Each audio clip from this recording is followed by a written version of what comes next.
welcome. I am Ashley Stremme, and we are at Port Royal Speedway, and I am joined with none other than the Dream Team, driver Lance Dewease, crew chief Davey Brown, and car owner Donnie Krietz. It has been a remarkable 3 years that you guys have put together, and I'm going to start with you, Lance. It's actually a question for all of you, but I want to start with Lance, and then we'll go to Donnie, and then to you, Davey. What has this 3-year segment has been absolutely incredible, what you guys have done in just the short time and the minimal amount of races that you run. The three of you together is remarkable. What do you think really kind of encapsulates what you guys have done in these 3 years? Well, I raced against the 69K my whole career. I knew how good the race car was, and I kind of was at a stage that we were thinking about getting out of it and retiring, and Donald was hunting a driver, so I called him, and it took us, 5 minutes on the phone to figure this out. You had to get permission from Davey first. Yeah. But, me and Donald kind of had it worked out pretty quickly. And, it's been great. It's unbelievable. It's neat. For me, it's just, it gave me more energy than I've had in a long time to hop back in a race car. And what's really neat about it is, it don't matter where we show up. I think we have a shot at winning. We don't win them all. But, at least we show up and we think we have a shot at winning. And, when I'm standing in victory lane, I tell everybody this, when I'm standing in victory lane and he's standing next to me, that's what it's all about to me. It's not about me. It's about doing it for this guy to my left. And, to be able to do what he does at his age and still have the drive to do it is just unbelievable to me. And that's a great point, and we'll talk about that here in a minute. But, Donnie, I want to hear your thoughts as well. You hit on it. It's the fact that you don't win them all, but what you have done has been extremely impressive. What do you think is the one cogwheel that essentially makes this team work the way it does? Well, we run around the tracks around home that we know. So, Davey's run them forever. I've run them enough, and now Lance has certainly run them enough, so we've all been around these tracks and know them really well. That's probably the biggest asset, and it just helps you in making the right decisions. We're not always the fastest car all night long, like warm-up, time trials, heat race, dash, feature, but usually we got enough shots at it, we get it close for the feature, close enough that Lance can do his deal, and get the thing to the front. And for you, Davey, I want to say that celebrating an 84th birthday, absolutely remarkable. I know a lot of people that are younger than you and are not in the shape or have the mentality that you have and the mindset that you have. So that's truly incredible in its own. What is that driving force that keeps you on your toes week in and week out to give these guys the race car that they get? Well, I've been doing it so long, and I've been lucky. My health's been pretty good over the years, and brain don't always work too good, but it's just a good team to be with. When Donnie asked me about Lance driving, I didn't even hesitate. You don't win all the races he win and not know how to drive. So it wasn't even a problem, and he's a good guy to work for and easy to get along with, and the whole deal just worked out. It's truly incredible, and we talk about it all the time. There's guys out here that are half the age of some of you doing what you do on a weekly basis. And Davey, that's where I really want to point out, we talk about the technology and how much sprint car racing has changed over the years. And some guys will tell you, it hasn't changed much. Some will tell you it's changed a lot. But for you, you're still that same guy that was in the pits 30, 40 years ago, wrenching on race cars. For you, is it really a mental game on the technology side of things, or is it really all about grandma's recipe and just making sure that car's right every single week? Well, the cars recently haven't changed a whole lot, more in shocks than anything, as they were years ago. So we're not really doing a whole lot different. It's just getting everything right, I started racing in 1953, which was a lot different then, and come up through big changes. But I wouldn't say the last 10 years things have changed all that much, except different tires they have us run. And so some nights you do it right, some nights you don't, So hopefully we do it right. Sometimes we win when we don't do it right. Amazingly enough. I love it. We had talked earlier, and someone said that, if you didn't do it right, you were the first one to let people know that they didn't do it right. So I want to know, who's the biggest cheerleader, essentially, on this team? Obviously, you don't have great nights every single night. It's a roller coaster in the sprint car world. But who's the biggest cheerleader that really keeps this team, head above water and really keeps them focused even on the bad nights? Lance. Yeah, he's me and Davey are Mr. Pessimist, Lance is Mr. Optimistic. He thinks we can win every race, and me and Davey are always like, we'll be lucky to run 5th tonight, but Lance is the optimistic one, we just, usually it's just one foot in front of the other, just kind of do the blue collar thing, punch a clock and make sure everything's right, like Davey said, and, the biggest thing, no one here really has an ego. Even when we've struggled, or last night we only run 4th at the Grove. Mm-hmm. I mean, there's never a cross word said between us. No matter who it is, Davey or myself, never says, Lance, you weren't driving right. There was a better spot on the track or something. And Lance never comes in and throws his helmet and says, this thing was terrible tonight, or something like that. So we always just whatever we got to do to make it better, even if we win. Me and Davey are on the phone all week trying to think of how we can get it better. Even when we're winning. So that's kind of the biggest thing. And I'm glad you said that, Lance. I want you to kind of just follow up on that, because with what I think is very unique about your situation is how many people, you've driven for a lot of successful guys over the year, but how many of them have actually sat behind the wheel, know what you're feeling, know what you're talking about when you say you need this or that changed, and then you have a guy who can see that virtually on the racetrack before you even speak to him. Is that a different role that makes it that much easier? Oh, it's a big role. First of all, there is no egos. And we all been around long enough. We've seen the highs and lows of this sport that has to offer. And, if we have a bad night, we have a bad night, and we go worry about the next race we're going to compete in. And that's the strong part of this team to me is, we ran 4th last night. We're worried about tonight now. And there's been nights that we won not being the best race car. There's been nights that we had the best race car and didn't win. So to me, it's not, but we all have seen everything that can physically happen in this sport.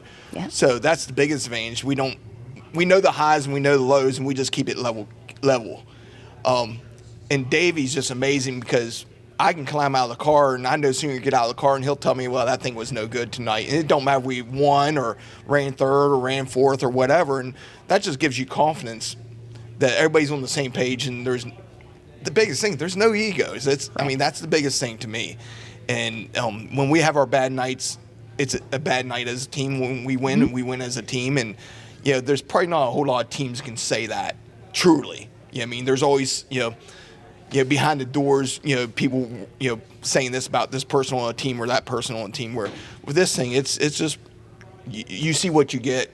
We're all pretty honest with each other. And, there's no egos, and that's what makes this thing so good. And Donnie, correct me if I'm wrong, but what I think is so unique about that, and exactly what you're saying, is you guys are doing this purely out of passion and for fun. It's not about points racing. It's not about getting those wins and solidifying that money week in and week out so you can go racing next week. This is truly just, I don't want to call it a hobby, because it's not. We're passionate about it. But it's fun, and that's what kind of keeps it a different playing field than some of these guys that you are racing, who are racing for a points battle or on a weekly basis. You're all right. We need the money just to keep. All we care about is keeping the team so we can go to the next race.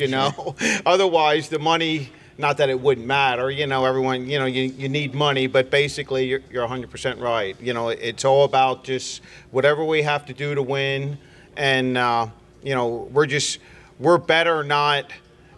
Some because of the age deal, not racing all the time is why we don't, and our budget for the team, and just trying to make sure the car's right. It's hard, to run a lot of 80 or 100 races a year and really have the car 100% every night.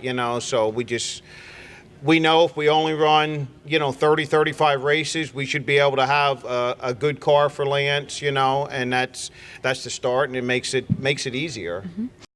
And Davey, you've seen it all among the years. And to you, this team and just what it's done and what you've been a part of, is it interesting, I guess is the word to use, in the fact that you build the motors, you work on these race cars, you make them happen week in and week out. Is there anything that's different in the years that you've been in the sport? Well, things are always different. Motors keep running a little better all the time. Most of them run better than mine, but mine runs good enough, I guess. But it's not many. Well, nobody builds motors and works on cars anymore.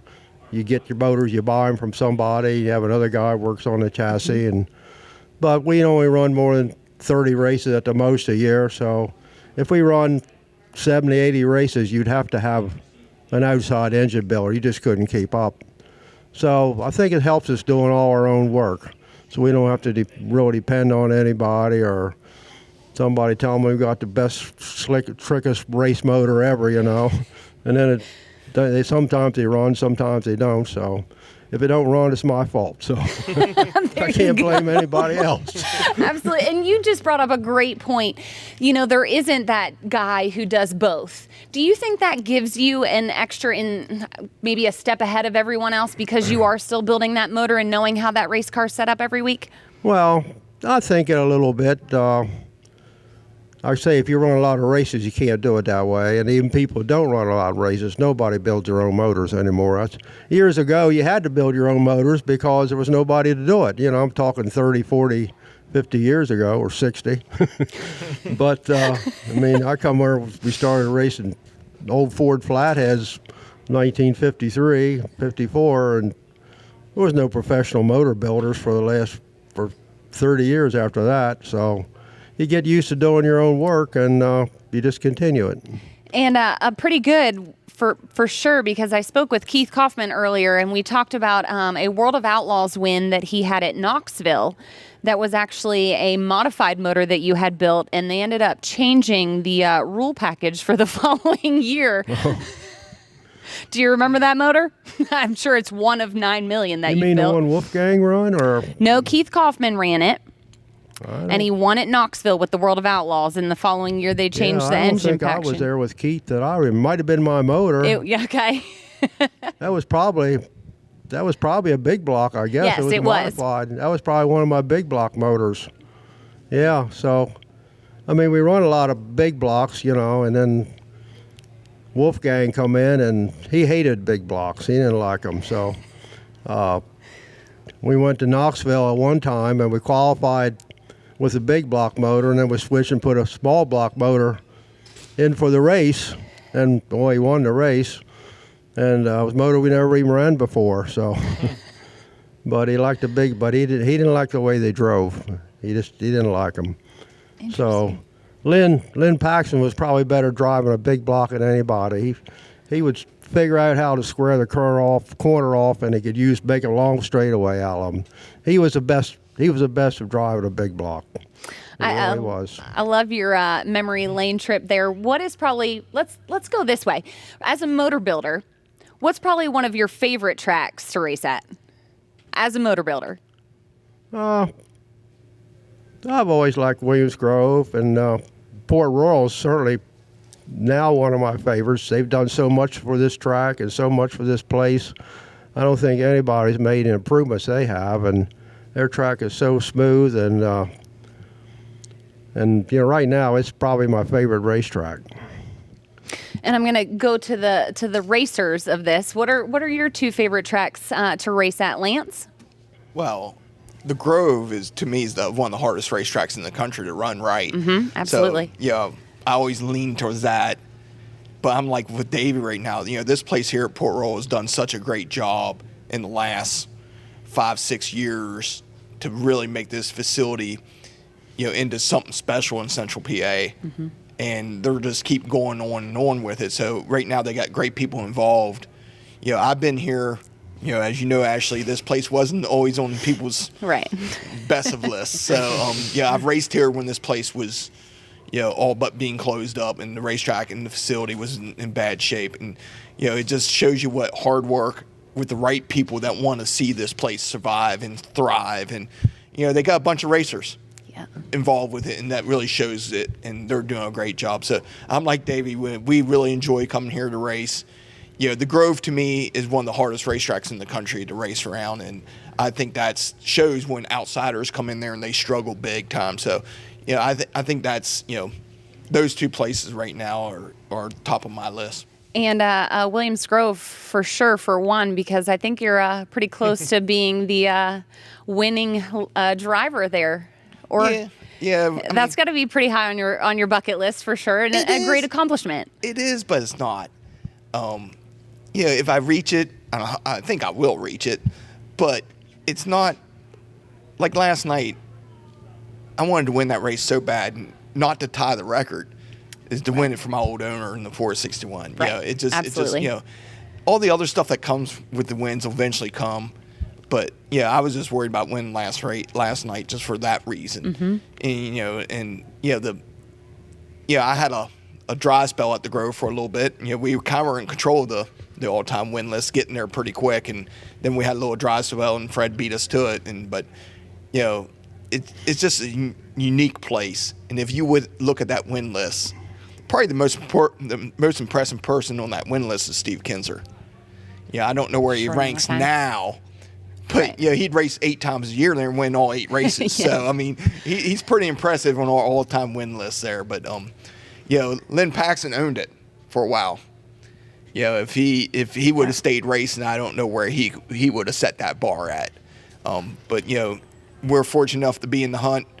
Donald is up on the list pretty far too, and hopefully we can get it whenever it comes. Absolutely. And Donald, what about you? I mean, you've raced across this country. What are some of your favorite racetracks and why? I always liked Hagerstown. We never really, they usually only had a couple races a year, but it was always a nice wide track, whether it was tacky or it was slick, and you usually had a top and a bottom, and it had a lot of good racing there. So I always liked that, and Susquehanna was always one of my favorite tracks. We were always good there. When I think we won the first race when they opened back up. This was like in the mid 80s. It had been dormant for a while, but when they first started running sprint cars again there, we won, and it just kind of went from there. We were always good there, and naturally the Grove, Davey really helped me with the Grove. I was never as good at the Grove when I started. Like Lance said, the Grove is tough, and that's why it's tough for outsiders, but just because of the prestige of the place and how tough it is, it's definitely neat to win there. Davey, I want to talk about just kind of real quickly your career, because it started really fast for you. Early 50s, you decided to put a Monte Carlo together with, was it your brother or your buddy? And then 3 years later, you're off being a mechanic and winning races left and right. In your career, is there one race in particular that sticks out in your mind? I would have to say winning Knoxville twice with Wolfgang was big. Winning Syracuse with the modifieds and the sprint cars is pretty. Winning some of those races with Donnie, particularly one time he passed Kinser, I think, the last lap to win. And a lot of races. There's just so many. Can't really remember. And some of the races, Lynn Paxson, he won big races. And now with Lance, it's really, as you get older, I think it gets more and more important all the time, because you don't have much longer to go. So, right. And I really hope Lance gets the most wins. That's big on my list. I hear you. No pressure, but I make sure you get on that, Lance. I love it. And it's so cool to see how you guys mesh. And it was what you said at the beginning, you had to ask Davey permission if it was okay for Lance to drive your car. And that really speaks miles for you as a car owner, because it just shows how much respect that you have amongst each other to make things happen. And you guys have been together for several years and have worked hand in hand. So the respect level, I think, really is also something that brings a lot of recognition to your team. So kudos to you on that. But how hard has it been for you to kind of step back and step into that car ownership role when you are a racer true at heart?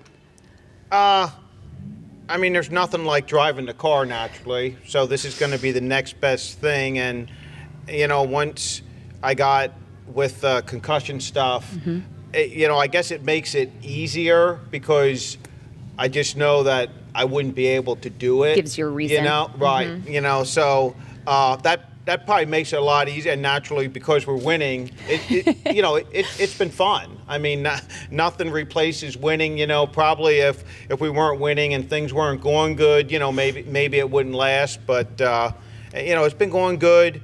Everyone just gets along so well. And that makes it fun. I know Davey's having fun, so it's enjoyable to come to the track, and we just have a good time. And it's so easy to see that because, Lance, you said it. Last night you wanted to win the Walt Dyer Classic for when you drove the 461, and the fact that you guys did T-shirts. But I think what was so amazing about all of that is they actually allowed the money that was made on the T-shirts to go back to the 69K. So the tributes and kind of just the fact that you guys are so humble amongst each other and with everyone else, it really shows your true character of what you've brought to the table. And that I truly believe that's why you're being rewarded the way that you are with what you guys have done in the 3 years. It's absolutely phenomenal. And I don't even know what to say. They call you the dream team. Sure, it's a name slapped on you three guys, and it's absolutely phenomenal. But could you write a better story for the 69K these last 3 years? Oh, absolutely not. It's good how we're all, we hate to say at the end of our career, but we kind of all were and probably are, and I think that's why the fans have accepted it, because normally when you win a lot, the boos are coming, and there's certainly people that aren't fans of ours, Sure. from winning all the time. But mostly it seems like we've gotten a lot, and they normally like older guys that still can get it done. That's just a natural thing Absolutely. in sports, and it's certainly been way above anything we could have anticipated running this good. You can think it's tough in this area, and because we're only running the big races, it's not like, and not to pick on anyone, but if you go run a Saturday night show, Sure. the fields are split up, and Yep. maybe not everyone's there, but we only run the races when all the good cars are there, even if it's only the PA cars, but usually it's either an outlaw or an all-star show or all the PA cars. And our win percentage, it's hard to win 1 out of 10 of them, and we've been winning almost half of them. So it's just really incredible. We know it can end any day, but Sure. hopefully we can keep it going somehow. And Davey, with you traveling the country and working with the guys that you've worked with over the years, why do you think sprint car racing is so strong in central Pennsylvania?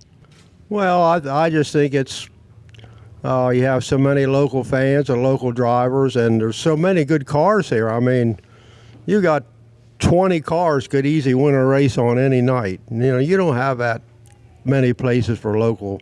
And, it's just been a central Pennsylvania thing for just, since the 50s, really. And they weren't sprint cars then, but, and we just have a lot of fans. And like I say, you easily got 20 cars that could go out and win a race on every night. I don't think you'll find that in most local races like that. So you never know who's going to win. Could be anybody. There's no slow cars anymore. That's very true. And Lance, we've talked about this earlier with car owners. Back 10, 15, 20 years ago, car owners were very prominent, the Al Hamiltons, the Bob Weicherts. You don't see that as much today as you did back then. Do you have any reasoning as to why that is? Well, there's a lot of reasons. I mean, economy, the purses never kept up good enough. And I'm not talking about the winner's share. I'm talking about back through. Mm-hmm. When I first started racing sprint cars, we could make ends meet and be able to show up at the next race. Today that's very hard to do if you're not running up front. Well, to run up front today, you have to spend some serious money. With the engine program, like Davey said, people are buying motors now. They're anywhere from 45 to whatever you want to hear, 70,000 for one engine. Not a lot of people can afford that. So now you have more family deals, coming into the sport. But you kind of have that in all motorsports. You look at NASCAR, there's not a whole lot of teams there now like there used to be. You know, you have the big four, I guess, really, that own a lot of cars, and then you have the couple other teams. But, you know, I'm sure they would like to have more owners in their sport too, just like all sports. You know what I mean? Yeah, so it's just tough. You know, the money that's involved in racing, and I'm talking any racing right now, is, you know, for me to take my 11-year-old son to go race go-karts costs some pretty good money now. So, yeah, it's just you know, the money involved in racing is just there, you know, now compared to what it was when I started, and know it was different from when Davey started, and, you know, when Donald, he started a little bit before me. So, I mean, it's just, you know, you just can't go back. You know, people would like to go back. I would love to go back to how I raced in, I would say 90s, probably was some of the best racing I've been around. But it's hard to go backwards. You just can't, you know, all sports, don't matter what it is, it's hard to back up. And for you, Donald, has that been a transition as well? You know, going from the driver to owner side in the sense of owning a car financially? I mean, I know you did before when you had the 69K and you were driving it, but is it different now with Lance behind the wheel? Definitely. Like, Lance probably doesn't know it, but I mean, I spend a lot more money because when me and Lance made the deal for him to drive the car, I knew his capabilities, and it was like I had this huge responsibility on my shoulders to give him, you know, a great car, or as good a one as we could, you know, more so than when I was driving. You kind of, you know, cut corners, and I'd say, you know, that was good enough or whatever. I didn't want to do that for him, you know, right away. We got new heads and updated the engines, and, you know, try and keep new tires on, where, you know, more than when I drove the car. You know, you don't want to be the weak link out of the three. And I knew from racing with Lance his whole career, one thing I would say about him, he brings it every night, you know. And even though, you know, I knew him, but we never went out to dinner or anything like that before. Since he's been driving the car, he's never once, and I know when I've driven, you know, I've said this already, you know what, I don't feel like great tonight or something, or I'd say to Davey, you know, I'm going to need some help tonight or something, I'm off tonight or something like that. Lance never once come to the races and says, you know, Donald, I'm not feeling that good tonight, I'm sick, you know, or anything. He brings it every single night, and it puts a responsibility, you know, on myself to give him a good car, and I know Davey feels the same way. Me and him have talking about it. You know, he feels bad. You know, he really wants to do the motors as good as he can for Lance, and same with the chassis setups at the track, because, you know, they don't want it to be their fault why we don't win, you know. Well, I'm truly honored to not only be sitting beside three Sprint Car Hall of Famers, but I'm also honored to be watching history being written right now with what you guys are doing this season. Thank you so much. This is the Dream Team. Thank you so much for joining me. I truly appreciate it. Thanks for having us, Ashley. Absolutely. Thank you.